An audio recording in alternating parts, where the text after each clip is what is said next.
ఆంధ్రప్రదేశ్ ప్రభుత్వ అసెంబ్లీలో కొద్దిమంది పెద్దలు చేసిన కామెంట్స్ పై మెగాస్టార్ చిరంజీవి గారు స్పందించిన విధానం ఏమైతుందో అది సత్యం, 100% సత్యం, 100% సత్యం.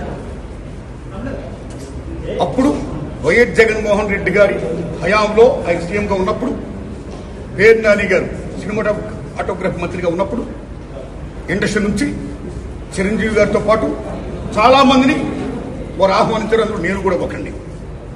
చిరంజీవి గారు మాట్లాడుతూ నానుమూర్తి కూడా వచ్చాడు మాతో అన్నారు. కాబట్టి చాలా మంది మీలాంటి మిత్రులు నన్ను ఈవేళ అక్కడ ఏం జరిగిందని అడుగుతున్నారు. కాబట్టి చెప్పాల్సిన బాధ్యత నాపై ఉంది. కాబట్టి నేను చెప్తున్నా, సత్యం చెప్తున్నాను మీకు.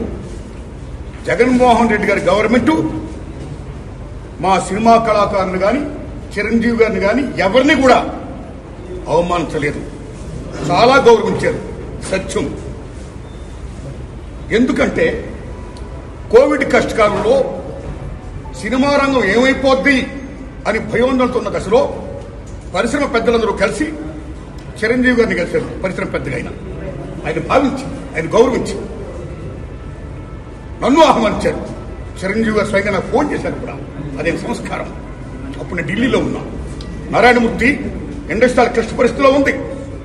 భారీ చిత్రాలతో పాటు సగటు సినిమా తీసిన ఇలాంటి వాడు అందరూ కూడా రావాలి, మీ ఒపీనియన్స్ చెప్పాలి, మనందరం ప్రభుత్వాన్ని కలవాలి, ప్రభుత్వం నుంచి మనకి ఏ సహాయ శాఖలు వస్తాయో మనం స్వీకరించాలి, మనం విన్నవించాలి అని చిరంజీవి గారు చెప్పడం, అందరూ మీట్ అవడం చిరంజీవి గారి ఇంట్లోనే ఇది జరిగింది. అప్పుడు అనేక మంది వారి యొక్క అభిప్రాయం చెప్పారు. ఆయన్ని తీసుకుని మన సీఎం గారితో నేను చెప్పారు. వారు సీఎం గారితో మాట్లాడారు స్వయంగా. అలా నేను కూడా పేరు నాని గారిని వెళ్ళి విజ్ఞప్తి చేశాను బందర్లో. అలా చాలా మంది విజ్ఞప్తి చేశారు. ముఖ్యంగా చిరంజీవి గారు తీసుకున్న రోలు సెల్యూట్, హోల్ హార్టెడ్ టెలింగ్.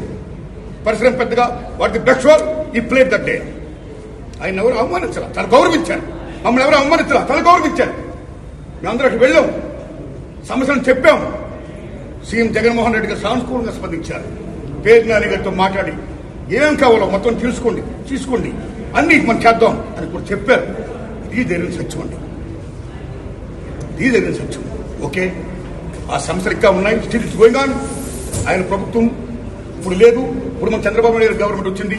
ఇప్పుడు ఈ గవర్నమెంట్ లో ఆనాడు ఎక్కడ ప్రియాంబుల్, గత గవర్నమెంట్ లో ఏ ప్రియాంబుల్ ఉందో, ఏ ప్రజలకి ఏ సమస్యలు ఉన్నాయో, ఏ ఇండస్ట్రీకి, cinema industry, anybody anything else, వాళ్ళకి ఏ సమస్యలు ఉన్నాయో అకార్డింగ్ టు ప్రియాంబుల్ గత ప్రభుత్వంలో ప్రజలు విన్నవించుకున్న విన్నపాలు ఏమైతే ఉన్నాయో ఆ విన్నపాలని ఇప్పుడు, ఆ సమస్యలు ఇప్పుడున్న ప్రభుత్వం చంద్రబాబు నాయుడు హయాంలో నెరవేర్చాలని, దానికి సినిమాటోగ్రఫీ మంత్రి గారు దుర్గేష్ గారు సహకరించాలని, మన తెలుగు ఇండస్ట్రీ వెళ్లి ఇవాళ డిప్యూటీ సీఎంగా ఉన్న పవన్ కళ్యాణ్ గారు చొరవ తీసుకోవాలని నేను విజ్ఞప్తి చేస్తూ మా సమస్యల్ని, మన పరిశ్రమ సమస్యల్ని క్లియర్ చేయాల్సిందిగా మనస్ఫూర్తిగా వారిని కోరుకుంటున్నాను.